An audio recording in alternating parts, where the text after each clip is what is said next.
안녕하세요. 독서연구소 고영선 작가입니다. 여러분 반갑습니다. 여러분은 아인슈타인 좋아하시나요? 저는 아인슈타인을 매우 좋아합니다. 아인슈타인의 이론을 알기 전에도 그냥 좋아했었고요. 나중에 이제 책을 통해서 아인슈타인 이론을 접했을 때는 더욱더 아인슈타인을 좋아하게 됐는데, 물론 제가 물리학이 아마추어이기 때문에 이 아인슈타인의 이론을 완벽하게 이해하는 건 아닙니다. 제가 이해하는 선에서 아인슈타인의 과학적 성과는 어떤 저에게 약간 지적 충격을 줬다고 해야 되나? 실제 하는 우주가 내가 느끼고 경험하는 우주와 다르구나 라는 것이 좀 충격적으로 다가왔습니다. 특히 시간과 공간이라는 것은 저 입장에서 되게 절대적이고 불변하다고 생각했었는데, 이게 관찰자에 따라서 상대적이라는 거, 바뀔 수 있다는 거. 움직이는 시계는 느리게 움직이고 길이는 축소되고, 모든 관찰자에게 빛의 속도는 동일하다는 거. 그러니까 이렇게 빛의 속도로 가고 이렇게 빛의 속도로 가도 서로 바라봤을 때 빛의 속도로 보인다는 거, 그것이 불변하다는 거. 그리고 그런 기초 안에 우주를 재구성했을 때 이 우주가 좀 요상하다는 거. 그래서 그런 게 너무 재밌어 가지고 제가 이제 과학, 특히 물리학, 특히 천문학에 더 빠지게 됐었고, 나중에 이때 이 시간에 대해서 관심이 많아 가지고 관련된 책을 읽어보니까 지금 현대과학까지 왔을 때에는 시간조차도 존재하지 않는다, 막 이런 결론까지 나온 걸 보면서, 아무튼 아인슈타인은 제가 어떤 물리학, 어떤 천문학 이런 데에 더 깊은 관심을 갖게 해주고, 무엇보다 제가 생각하는 우주에 대한 기본의 틀, 기존의 틀을 깨주고 내 감각의 한계를 알게 해주는 제 어떤 지적 스승님 중에 한 분이기 때문에 아인슈타인을 매우 좋아합니다. 그래서 제가 살펴봤더니 역시 저희 집에 아인슈타인 관련된 책이 4권 정도 있습니다. 오늘은 이제 새로운 책을, 또 새로운 명저를 여러분께 소개시켜 드릴 텐데, 아마 아인슈타인을 좋아하신 분이라면, 또 과학에 관심이 있으신 분이라면 반드시 읽어야 할 책이 아닌가라는 생각이 듭니다. 바로 아인슈타인 워라는 책입니다. 아인슈타인 워는 제가 지금까지 읽었던 아인슈타인 관련된 책 중에 단연 원탑입니다. 저만 그렇게 생각하는 것이 아니라 네이처, 사이언스지에서도 이 아인슈타인 워를 강력 추천했고요. 이코노미스트 등 주요 저널에서도 이 책을 극찬을 했고, 굿리즈, 아마존 평점이 거의 최고예요. 그러니까 대중한테도 되게 좋은 평가를 받은 그런 책인데, 이 책의 저자분이 누구냐면 매튜 스탠리라는 뉴욕대학교 과학사 교수님이십니다. 이 책은 이 교수님의 첫 대중서인데, 자신의 20년 연구를 집대성한 책이 바로 이 책입니다. 그래서 이 매튜 스탠리 교수님의 이력이 또 은근히 특이하고 또 화려해요. 2019년 뉴욕대학교 최우수 교수상과 2014년, 2015년 갤러틴 학장 선정 우수 교육상을 수상을 하셨고, 다양한 학위를 갖고 계십니다. 천문학, 종교, 물리학 및 과학사 학위를 보유하고 있다. 로체스터 대학교에서 광학, 공학과학, 종교학을 전공했고, 하버드 대학원에서 천문학 석사 학위와 과학사 박사 학위를 받았다. 어떤 느낌이 드시죠? 우리 뼈독자 여러분은 알고 계시죠? 이 폴리메스적인 그런 분이시죠? 제가 판권을 살 때 책을 보고 사는 경우보다 거의 프로포절 단계에서 사는 경우가 많습니다. 왜냐면 책을 보고 샀을 때는 이미 판권이 괜찮은 책은 이미 팔렸을 가능성이 90% 이상이에요. 그런데 유명한 어떤 교수님, 또 능력 있는 교수님의 첫 책은 제 경험칙상 기대도 되지만 걱정도 됩니다. 왜냐면 이분이 되게, 이런 분의 첫 책은 자신의 연구, 10년, 20년, 30년의 연구를 집대성한 책이 나오기 때문에 대작, 또 훌륭한 명저가 나올 확률이 높지만, 막상 나와봤을 때 이 교수님이 책을 못 쓰시는 경우가 있어요. 예를 들어 논문을 쓰는 것과 대중서를 쓰는 건 다르잖아요. 그래서 이분이 학문적으로는 성과가 높았을지언정 나오는 책은 별로인 경우도 간혹 있습니다. 그래서 첫 작품은 아무리 유명한 교수님이고 훌륭한 분이시다 할지라도 일단은 퀘션 마크가 있어요. 의심이 좀 들 때가 있습니다. 그런데 의심을 안 하는 사람이 있어요. 교수님이고 훌륭하신 분인데 의심을 안 하는 사람의 교수님이 있습니다. 바로 역사 교수님이세요. 왜냐면 제가 몇 번 말씀드렸던 것처럼 역사 교수님은요, 내러티브, 글을 쓰는 능력은 디폴트로 갖고 계십니다. 글을 너무 잘 써요. 글을 잘 써야지만 역사를 할 수가 있습니다. 기본적으로 역사라는 것 자체가 내러티브, 어떤 이야기를 서술하는 거기 때문에 글을 못 쓰면 할 수가 없어요. 이야기를 만들 구성할 능력이 없으면 과학사 교수를 하기 거의 불가능합니다. 때문에 이런 역사학 쪽의 교수님이시다. 근데 첫 작품이다. 그러면은 이거는 볼 것도 없이 좋은 작품이 날 확률이 높다. 바로 이 책이 그 책이죠. 그래서 개인적으로 너무나 좋은 작품이 나와서 너무 기쁜 그런 책입니다. 그래서 이 책은 정말 여러 가지 내용이 담겨져 있는데 오늘은 이 책에서 아인슈타인을 최고로 만든 5가지 어떤 이유에 대해서만 알아보는 시간을 갖도록 하겠습니다. 아인슈타인이 최고가 된 첫 번째 이유는 무엇일까요? 아인슈타인은 단순히 최고라는 말도 뭔가 부족한 느낌이 듭니다. 왜냐면 단순히 자기 분야의 최고라기보다 한 시대를 풍미했던 뉴턴의 과학을 그야말로 깨부신 새로운 패러다임을 제시한, 물론 뭐 깨부셨다기보다 더 완성했다고도 표현할 수 있겠죠. 그러한 어마어마한 일을 한 사람이고 단순히 학문적 성과뿐만 아니라 대중적 인지도가 넘사벽인 그런 사람입니다. 가장 유명한 과학자 중에 한 명이고요. 타임지에서 뽑은 20세기 인물 첫 번째 인물이 바로 아인슈타인, 이걸로 제가 기억하고 있는데, 그 아인슈타인이 그야말로 아인슈타인 된, 이 책에 이게 보면은 만지트 쿠마르라는 사람이 이렇게 했어요. 아인슈타인이 어떻게 아인슈타인이 되었는지 궁금하다면 꼭 읽어야 할 책이 이제 이 책인데, 아인슈타인이 어떻게 아인슈타인이 됐는지 그 첫 번째 이유는 바로 운입니다. 운. 여러분, 우리가 항상 이걸 잊지 말아야 돼요. 제가 너무 운 얘기를 많이 하지만 이건 100번 얘기해도 괜찮습니다. 우리가 무언가를 이루었을 때, 무언가를 만들어졌을 때 거기에 운적인 요소가 항상 있었음을 인지하는 것이 매우 중요해요. 그래서 제가 1절장의 첫 장이 운이죠. 비즈니스도 마찬가지고 역사를 봤을 때도 마찬가지입니다. 그래서 사피엔스에서도 놀라운 얘기 나오죠. 운이 얼마나 중요한지.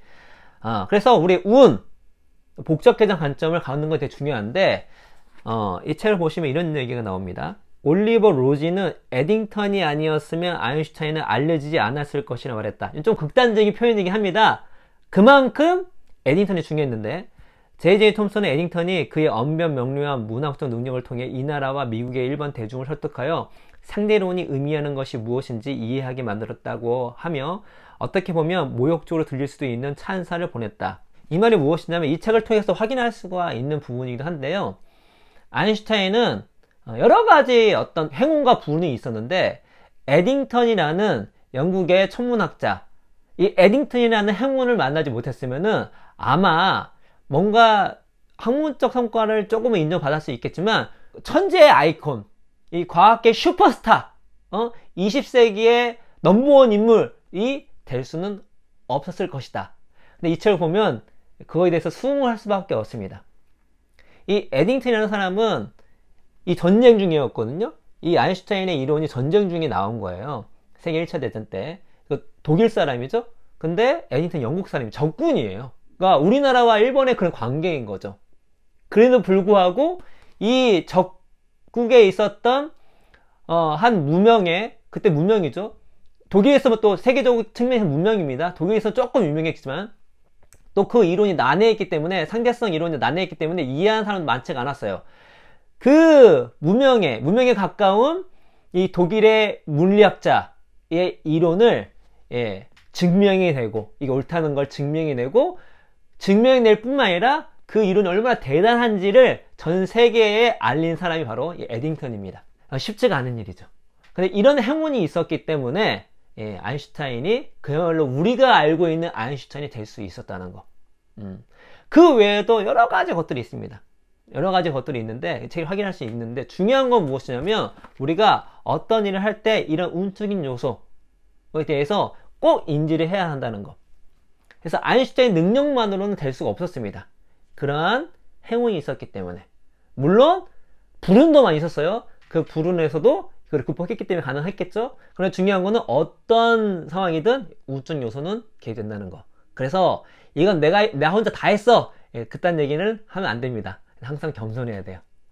그렇죠? 그리고 불운이 왔을 때에도 포기하지 않고, 또 행운이 왔을 때 그 행운을 잡을 수 있는 실력을 평소에 갖춰놔야 되겠죠. 왜냐면 아인슈타인이 실력이 없었으면 그 행운이 왔을 때 그거를 다 받아들일 수 없었겠죠. 많은 사람에게 퍼졌을 때 나중에 더 많은 사람들이 아인슈타인의 이론 접했을 때 만약에 그 이론이 논파당했다면 아인슈타인은 지금 아인슈타인이 될 수가 없었겠죠.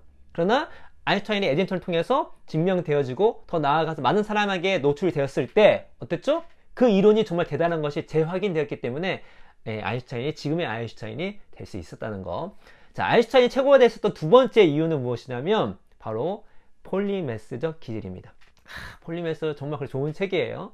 책의 대목을 읽어드리면 물리학 분야에서 직장을 잡은 것이 완전한 실패로 끝났음에도 아인슈타인은 다행히 새 신부를 부양하는 방법을 찾았다. 친구 그로스만의 아버지 덕분에 그의 베른에 있는 스위스 특허 사무소에서 3급 기술 심사관으로 일하기 시작했다. 사무소 소장은 곱슬머리의 이론가가 발명가 산업같이 일상에 접하는 실질적인 일을 다룰 수 있을지 다소 회의적이었다. 하지만 아인슈타인은 전기 계량기와 발전기에 둘러싸여서 성장한 사람이었다. 그는 기계를 어렵게 생각하지 않았다. 그는 책상에 앉아 복잡한 특허 시청서에서 간단한 핵심을 뽑아내는 일을 좋아했다. 이 기계는 작동될 만한 기본 원칙에 기반을 둔 것인가? 이후 그는 특허 사무소에서 일하던 이 시기를 즐겁게 회상하며 그 일이 과학 문제에 대한 그의 독특한 접근법을 형성하는 데 도움이 되었다고 말했다. 뭐죠? 과학 문제에 대한 그의 독특한 접근법을 형성하는 데 도움이 되었다 말했다. 폴리메스의 장점이 뭐죠? 창의성. 여러분, 창의성은 뭐죠? 그냥 한 분의 전문성이 있다고 창의성이 있는 것이 아닙니다. 같은 거를 새롭게 볼 수 있는 거. 그리고 다양한 것들을 연결시킬 수 있는 능력. 그러려면은 폴리메스적 기질, 다양한 걸 경험할 줄 알아야 됩니다. 이 아인슈타인은 물리학자로 대성했지만 뭐죠? 이런 엔지니어적 마인드, 또 경험, 숙련을 거쳤기 때문에 어떤 새로운 관점을 가질 수가 있었어요. 이 아인슈타인이 뭐죠? 바이올린을 항상 꼈죠? 음악과 항상 있었죠? 음악적 토론을 되게 많이 했습니다. 뿐만 아니라 아인슈타인이 여행 중에 항상 소설을 읽었어요. 게다가 본인이 고백하던데 자기가 철학의 도움을 많이 받았다고 이야기를 합니다. 여기 보면 아인슈타인의 심리적 기준, 대칭성을 사용했다는 점을 매우 중요하다. 그가 상대성 이론을 만들어내도록 이끈 일련의 추론은 어떤 실험이나 수학적 계산에서 시작되지 않았다. 그것은 우주가 어떤 방식으로 존재해야 하는지에 대한 감각, 과학적 설명이 어떤 모습을 하고 있어야 하는지에 대한 감각에서 시작됐다. 현상으로 나타날 수 있는 것과 그에 대한 설명으로 사용되는 개념 사이에 이런 간극이 있다는 것은 옳아 보이지 않았다. 기존 견해에 대한 이러한 불복은 아인슈타인의 머릿속에 버뜩 든 생각이 아니라 수년간 치열하게 생각하고 고심할 결과였다. 하지만 우리는 무엇이 이 스타일을 촉발했는지 알고 있다. 철학자들이었다. 아인슈타인은 친구들과 함께 철학책을 읽고 그에 대해 토론하기를 좋아했다. 그들의 주요 관심사는 과학이었지만 그들이 살았던 세대에는 지적 교육이 여전히 폭넓었고 인문학이 기술적 전문 지식의 기반이 되어야 한다고 생각되었다. 그들에게는 인식론, 지식을 어떻게 습득하느냐에 대한 학문이 물리학의 기본적인 한 부분처럼 보였다. 그들은 뉴턴과 함께 칸트도 읽었다. 그들이 읽은 책 중에는 18세기 스코틀랜드의 구습 타파주의자 데이비드 휴메의 고전이 있었다. 그는 기적에서부터 인과론까지 모든 것을 회의하는 공격적인 접근 방식으로 유명했다. 휴메는 우리의 모든 관념을 감각, 인상 안에서 찾았고 직접 경험할 수 없는 것은 모두 철저히 검토해야 한다고 주장했다. 뭐죠? 철학책, 철학자, 폭넓게 인문학 이런 것도 경험했기 때문에 이런 폴리메스적 기질, 폴리메스적 접근이 아인슈타인이 있었기 때문에 정말로 놀라운 새로운 창의적 발상할 수 있는 기초를 다질 수가 있었던 거죠. 만약에 아인슈타인이 이런 엔지니어적, 음악적, 철학적, 또 문학적, 인문학적 그런 경험이 부족했다면 과연 상대성 이론을 만들 수 있었을까요? 쉽지 않았을 거라는 생각이 듭니다. 그래서 폴리메스의 장점은 뭐다? 창의성. 그래서 우리가 다양한 것들을 경험할 필요가 있고 다양한 것을 경험했을 때 창의성 혁신이 나올 수가 있고 그런 사람이 최고가 될 확률이 높다는 것을 우리가 아인슈타인을 통해서 확인할 수가 있는 것이죠. 아인슈타인이 될 수 있었던, 최고가 될 수 있었던 세 번째 이유는 바로 경쟁의식입니다. 경쟁에서 지지 않으려는 그 심리. 여러분, 이게 매우 중요합니다. 여러분, 그 넷플릭스에서 마이클 조던, 최고 중에 최고죠? 마이클 조던의 다큐멘터리 라스트 댄스인가요? 꼭 보세요. 보시면 이 마이클 조던이 얼마나 경쟁 심리가 강한지, 그리고 이 경쟁 심리 때문에 마이클 조던이 왜 최고가 됐는지 알 수가 있고, 마이클 조던의 경쟁 심리 얼마나 심했냐면은 없던 일도 가상으로 만들 정도로. 상대방은 경쟁 심리가 그렇게 크지 않은데 본인이 그 사람한테 한 경기 졌잖아요. 그러면은 다음에 만났을 때는 아주 아작을 내려고 그 사람이 말하지도 않았던 거를 말한 것처럼 상상을 해가지고 막 전의를 불태우는 거예요. 그런 경쟁심이 그를 최고로 가는데 계속 추종을 했다는 것입니다. 이 책 보시면 아인슈타인이 자기 상대성 이론을 완성하려고 했을 때에 강력과 강적이 있었습니다. 바로 힐베르트라는 사람인데 한번 읽어드릴게요. 아인슈타인은 힐버트가 자신과 똑같은 실수를 절대 하지 않을 것이고 그 게팅된 수학자도 당연히 이 방정식들을 벌써 발견했을 것이라고 생각했다. 자신의 지론에 대한 선취권을 지키고자 절박해진 아인슈타인은 그때까지 연구했던 것을 급히 모아 11월 4일 프로이센 아카데미에 제출했다. 그는 과학자에게 이례적인 겸손한 태도로 연단에 올라 자신이 어디에서 틀렸는지 설명하기 시작했다. 그는 개론을 공개적으로 부정하며 그것은 절대적으로 불가능한 접근이었다고 말했다. 그는 개론에 발표한 방정식에 대해 스스로 확신을 잃었다고 담백하며 이 프로젝트를 0점에서 다시 시작하려고 노력했다고 밝혔다. 그는 취리에 있을 때 올바른 해결책을 놓친 경위와 지금에서야 자신의 실수를 깨달았음을 설명했다. 이때의 일을 그는 친구에게 이렇게 표현했다. 난 이 고투의 최종적인 오류를 아카데미 공원 목록에 영원히 남겼습니다. 그러면서 이 챕터 6 중대한 승리에서는 이 힐베르트와의 경쟁에 대해서 쭉 나오고 결국은 아인슈타인이 이기게 되는데 중요한 건 우리가 이 세상을 살아갈 때 경쟁과 협력이 항상 있다는 걸 알아야 됩니다. 그리고 항상 경쟁이 있다는 걸 알아야 되는데 간혹 우리가 학교 생활할 때는 경쟁에 대해서 좀 민감해요. 또 같이 시험을 봐야 되니까. 근데 나중에 사회에 나와서는 경쟁자가 잘 보이지 않을 때가 있습니다. 또 경쟁자를 잘못 생각하는 경우도 있어요. 그리고 그냥 경쟁자 자체를 생각하지 못하는 경우가 많이 있습니다. 그래서 패배하는 경우가 많아요. 그러니까 나만 잘하면 되지가 안 되는 경우가 많습니다. 왜냐면 나는 잘하는데 상대방이 더 잘해버리면 내 잘하는 게 빛을 못 발할 때가 많이 있거든요. 그래서 제가 1초월장에 의사결정을 내렸을 때 의사결정 프로세스가 중요한데 프로세스 중에 하나가 무엇이라고 말씀드렸죠? 예, 경쟁자를 생각했는가. 그러니까 올바른 경쟁자를 상정을 하고 경쟁자를 생각해야 합니다. 그래서 경쟁자를 생각하면서 뭐죠? 거기에 맞는 전략과 의사결정과 노력을 해야 하는 거예요. 그래서 아인슈타인도 그렇고 아인슈타인 힐베르트라는 사람이 있었고 그 사람이 있었기 때문에 이 경쟁에서 지지 않기 위해 더 고전분투를 했고 더 노력을 했기 때문에 상대론이 더 빨리 완성될 수가 있었고 마이클 조던 또한 그가 이미 6번 우승을 했잖아요. 보통 한 번 우승을 하면 동기부여가 떨어질 수가 있습니다. 근데 그 떨어지는 동기부여를 이 새로운 경쟁 의식으로 계속 불타올랐기 때문에 모든 경기 속에서 최선을 다할 수 있었고 이 몰입을 하면서 게임에 임할 수가 있었습니다. 그래서 우리가 이 경쟁자를 항상 생각하고 이 경쟁 속에서 어떻게 하면 오늘 스트레스를 긍정적으로 승화시킬까 라는 그런 생각을 할 필요가 있습니다. 저도 우리 신박사님도 우리가 비즈니스 할 때 이렇게 전혀 우리와 상관없는 사람이 할지라도 너 잘하잖아요. 그럼 우리가 더 분발하자. 잘하자. 그리고 또 가상의 경쟁자 혹은 진짜 경쟁자를 생각하면서 전의를 불태웁니다. 그럴 때 막 동기부여가 생겨요. 그래서 이런 경쟁의식이 있었을 때 어떻다? 또 경쟁의식 속에서 지지 않으려고 노력했을 때 최고가 될 수 있는 확률이 높다라는 걸 알 수가 있고 이제 아인슈타인이 될 수 있었던 최고가 될 수 있었던 네 번째 이유는 지적 겸손입니다. 가로 열고 풍성한 자신감 안에서 갖고 오는 지적 겸손. 제가 방금 전에 힐베르트에 있는 부분에서도 아인슈타인의 지적 겸손한 부분이 나와요. 뭐냐면 자신이 틀린 거에 대해서 가감없이 얘기합니다. 뭐겠죠? 그는 과학자에게 이례적인 겸손한 태도로 연단에 올라 자신이 어디에서 틀렸는지 설명하기 시작했다. 이게 아인슈타인의 어마어마한 장점입니다. 지적 겸손. 또 오늘 1초월장 책 좋네요. 1초월장이 나오자 반성적 사고. 항상 자기를 반성한다는 거죠. 물론 아인슈타인이 자신감이 엄청 났습니다. 그러나 틀린 건 틀린 것, 자신의 한계는 한계, 명확하게 얘기할 줄 아는 그런 사람이 바로 아인슈타인이었다는 거죠. 다른 부분 한 군데 읽어드리면 젊은 포포는 이 천재가 1919년에서 1920년 사이에 겨울에 빈에서 강연하는 것을 듣고는 완전히 현혹됐다. 그에게 충격을 준 것은 시간 지연이나 휴여적인 시공간이 아니었다. 과학보다 그는 아인슈타인이 어떻게 자신의 과학에 관하여 말했는지에 더 관심이 갔다. 그에게 인상적이었던 부분은 아인슈타인의 지적 겸손이었다. 이 물리학자는 상대론이 반박될 수 있는 조건들을 구체적으로 명시했던 것이다. 중력 적세 편의가 없으면 상대론도 없었다. 빛이 휘어지지 않으면 상대론도 없었다. 이 대담성, 이것은 제 예측이니 확인해 보십시오. 과 잠정성, 제 이론은 일시적인 것일 뿐 언제든 틀렸다는 것을 증명될 수 있습니다의 조합은 포포에게 엄청나게 강한 인상을 남겼다. 그래서 포포의 반증주의가 이 아인슈타인을 통해서 나왔다는 것을 이제 알 수가 있는 대목인데 뭐죠?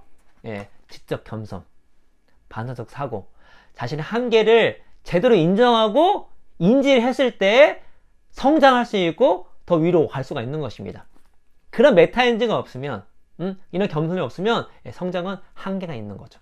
그렇죠? 뿐만 아니라 아인슈타인은 다른 사람에게 도움을 받는 거에 대해서 별로 그렇게 꺼리끼지 않았습니다. 이렇게 부족한 모습이 있으면 많이 도움을 청했는데, 특히 이 아인슈타인이 이 수학적 측면에서 이 주변 사람에게 도움을 되게 많이 받았습니다. 보시면 그루스만은 아인슈타인에게 리만 텐서, 리치 텐서 등등 텐서에는 여러 종류가 있다는 것을 보여줬다.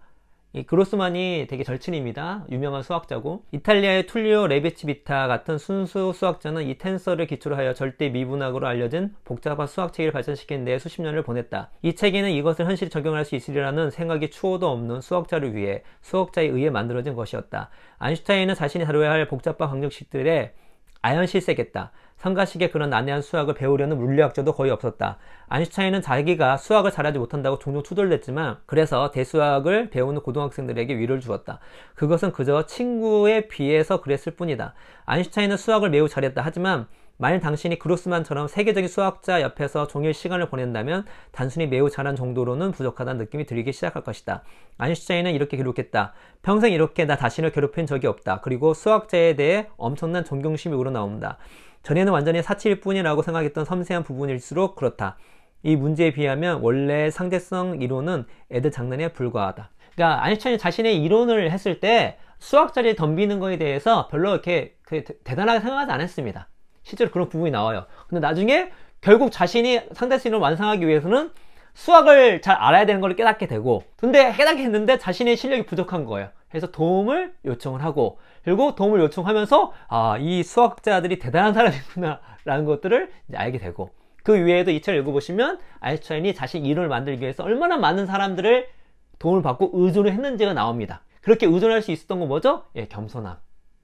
왜냐면 자신이 모르는 걸 인정하고 가야 되기 때문에 질문할 수 있고 배울 수가 있는 것이죠.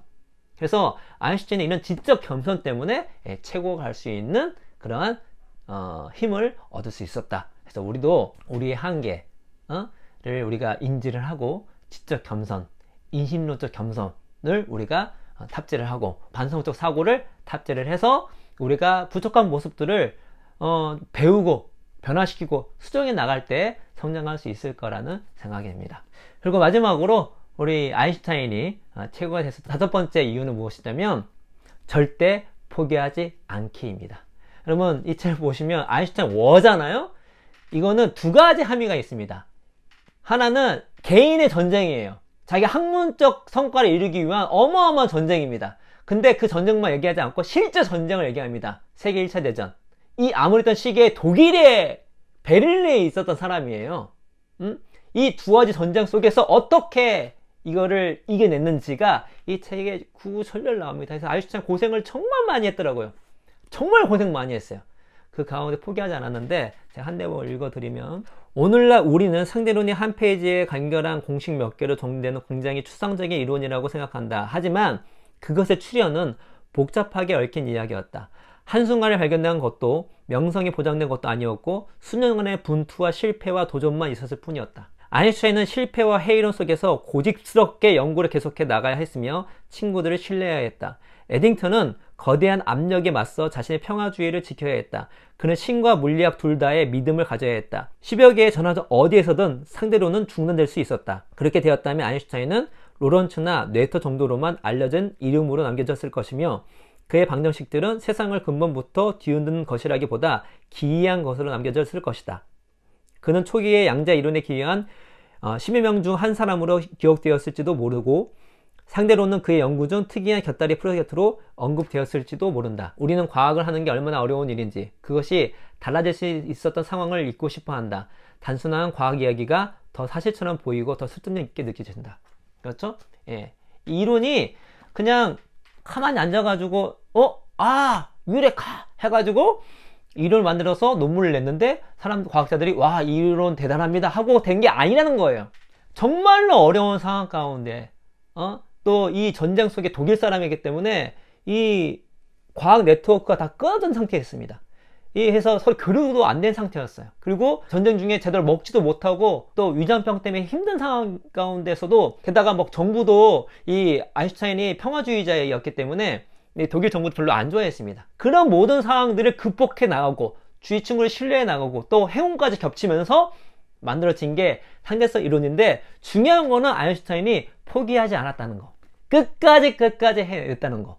포기하지 않았기 때문에 지금의 아인슈타인이 될 수 있었다는 거. 그래서 우리가 또 이 책을 통해서 또 아인슈타인의 삶을 통해 배울 수 있는 것은 무엇이죠? 우리가 내 인생의 최고가 되기 위해서 또 성장하기 위해서는 절대 포기하지 말자라는 것들을 우리가 알 수가 있습니다. 그래서 여러분 이 책 꼭 읽어보시고, 정말 책 자체도 너무 재밌고, 나중에 이 에딩턴도 되게 재밌거든요.